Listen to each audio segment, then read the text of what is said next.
That's his last words. Prepare yourselves to live and to die. Hope to meet you all in a better world. And then it says, and murdered? Yeah, right here. Murdered by a mob, October 13th, 1862. A whole bit away by forget. The lady named Carpenter, her husband was one of those who was hanged. He was a blacksmith in Cook County. He had outfitted most of these soldiers who went off to the 11th Texas Cavalry. A lot of people owed him a lot of money. He told her to collect every damn dime they owed me. She did. I love her. By 1867, she owned 2/3 of the town of Gainesville. People had no cash, but they had town lots that were empty, so they gave them to Ann. 1867, she owned 2/3 of the damn town. She then sold the lot, moved to California, and remarried. That's what happened to most of them. Where those women and children go, their lands weren't confiscated, their lands weren't worth much anything. You know, I am in Texas, but a lot of them disappeared because they remarried. We don't know their names. There's a wonderful website now, though, dedicated to the Great Hanging. It's actually bringing me a lot of information on where these ladies landed. St. Louis, Cincinnati, and who they remarried. You know, these are descendants now who are coming to us. They know some of them as well. They're talking about, this is where they went. This way you can't find them. This is what their names were. Did anybody try to put out a history of the Great Hanging? Barrett did. 1885, he published a history of the Great Hanging. This is a picture of him. It didn't sell well. People apparently didn't want to see it. I think it's said that by the late 1950s there were 3 extant copies, and I think 1 or 2 of them were the Library of Congress. That's when a collector who was involved in the TSHA bought one of the last copies ever. TSHA in 1961, I believe it was, brought out a publication of Barrett's Great Hanging in Texas account. People didn't want to remember. Lightning took down the old elm tree, and somebody carved chunks of that tree into walking sticks. What you got there, Elvin? That's not down there. So apparently those are still around. I've never seen one. There was an earlier attempt that never got published, unlike Barrett's. During the turmoil over who's going to go on trial for all this, the Diamond brothers, who'd been involved with this, turned to their baby brother. By this time, they're running a newspaper down in Houston and say, look, we've got the records of the trials. Here they are.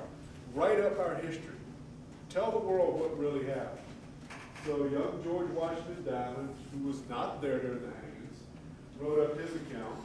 It disappeared, and it resurfaced in the 1960s. Again, a collector associated with the TSHA, and it came out in '63, 2 years after the Barrett account. The originals of these, lost. They haven't been seen in decades. We'd love to see them. If you know where they are, let me know. That's about where it stood.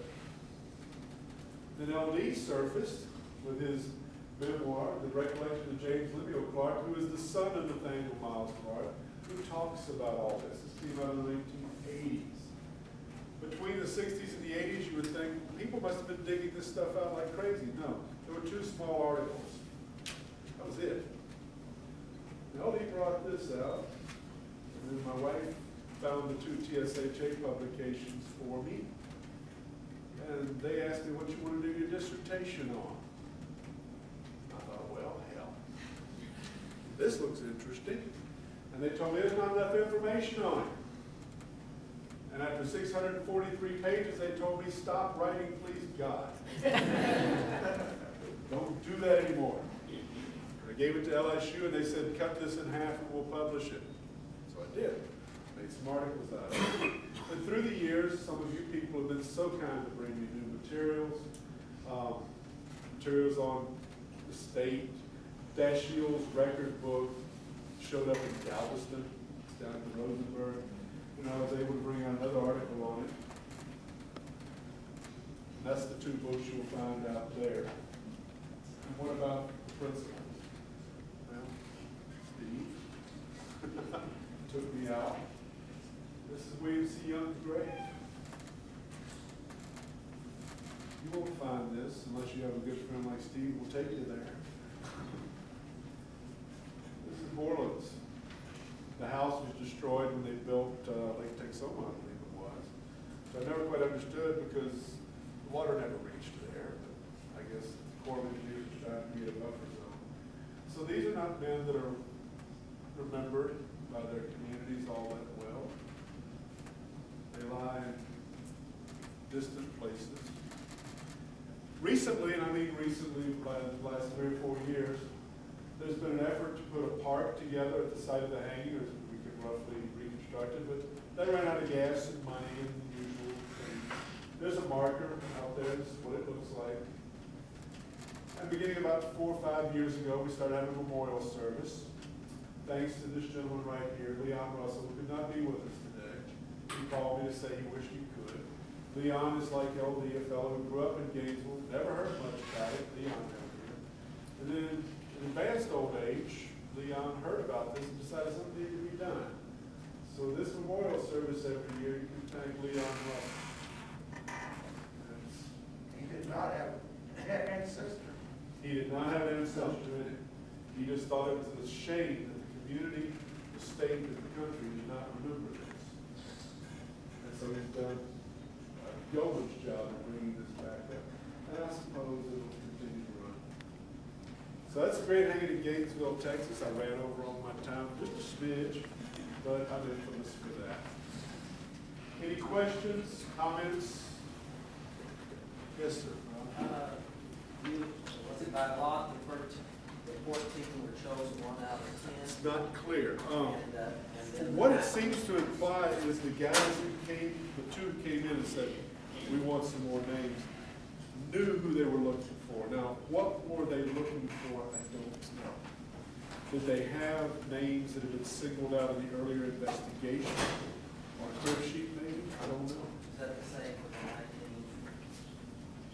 19? The 19, you know, that's where Diamond's account falls short. He gives us kind of this dry, terse, what happened. He doesn't explain the whys. Why were these 19, out of all the people there, why were their convictions, why were their dismissals overturned? Why were they taken to the hanging tree? So a lot of the whys we still don't know. LD? I just want to make a comment about why Nathaniel Miles might have been chosen. We don't know. All that he ever did that we know about is that he signed a petition protesting the exemption of the slaveholders from draft. That's the only information we have. And we know he was a very strong unionist. Yeah, there was a petition that was allegedly organized by Samuel McNutt, James Crisp, some of the local unionist leaders, protesting against conscription. It was supposed to have been signed by a bunch of folks and sent to the Confederate Congress. There is a copy of that in the state records, and some of their names of the 19 do appear on that. That's one idea, is maybe signing that petition is signing a death warrant. The day that the 2 men were shot, were they shot when they were rounding up to 150, or the same day that the first 7 were They were hung? under arrest. They were both physicians, and they chose to run rather than be hanged off that tree. I think it was probably a biological decision. They knew what it was going to be like. This is going to take you about 20 minutes to die. Right by the time the first 7 were hung, that's when they ran. They chose to run. You know, what if it had worked? What if he got away? Didn't work. Guy from the actress, did you make it? He made it. Okay. Yeah. Yeah. He lived to be a very old man. It worked. Yeah. A comment about putting feather bed on your back. Musket balls are not all that fast. If it happens to hit any kind of an angle, it'll glance off. You do have a shield. It's just a feather bed. Like I said, I'd give it a try. Yeah, yeah. And probably a pistol ball might have severely slowed down. Yeah. A good heavy feather bed. Recently, the Fort Star Calendar had an article about some revisionists from enactors who are doing the Gainesville hanging Yeah, Bud from Kennedy's. Portland's point of view. So what do you know? There you go. Notice my wife fled the room. bless her heart.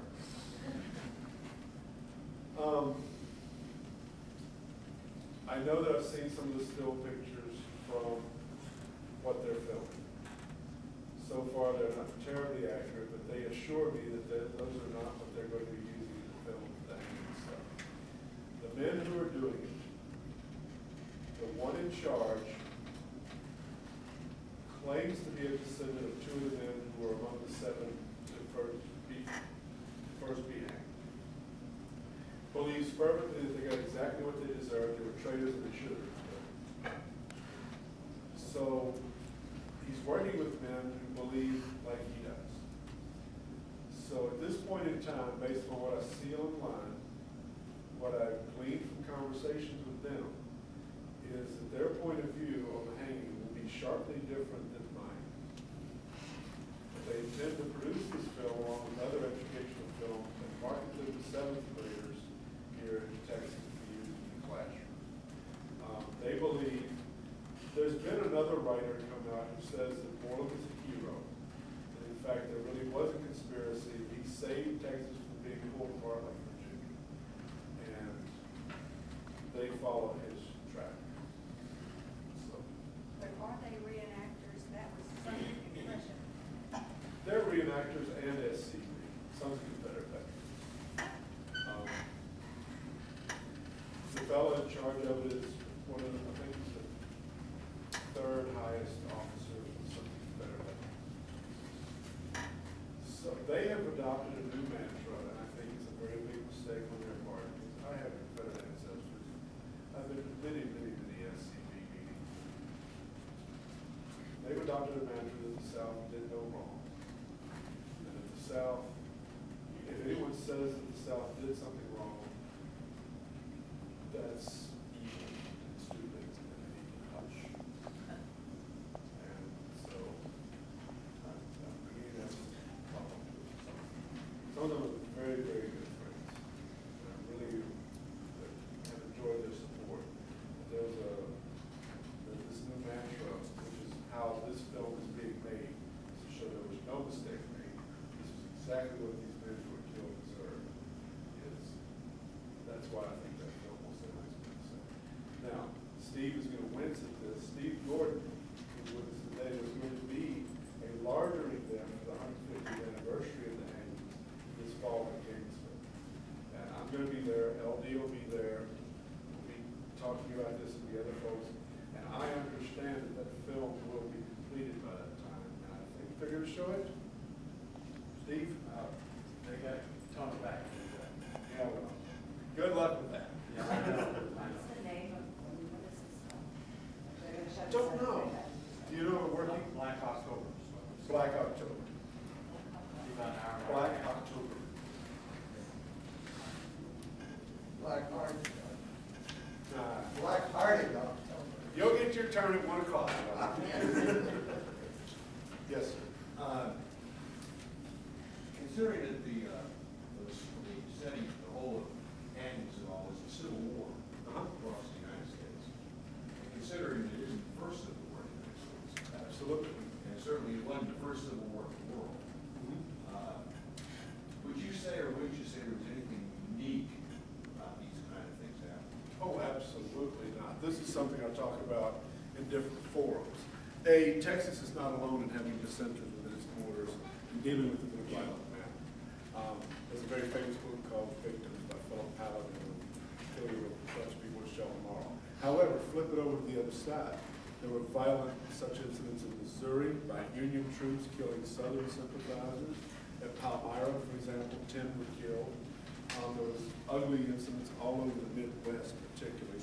There's the New York City draft riots. So no, my message, to take it to the largest broad, we like to have our Civil War nice, neat, and clean, kind of like Gone with the Wind, where men did honorable, noble things. They fought face to face, and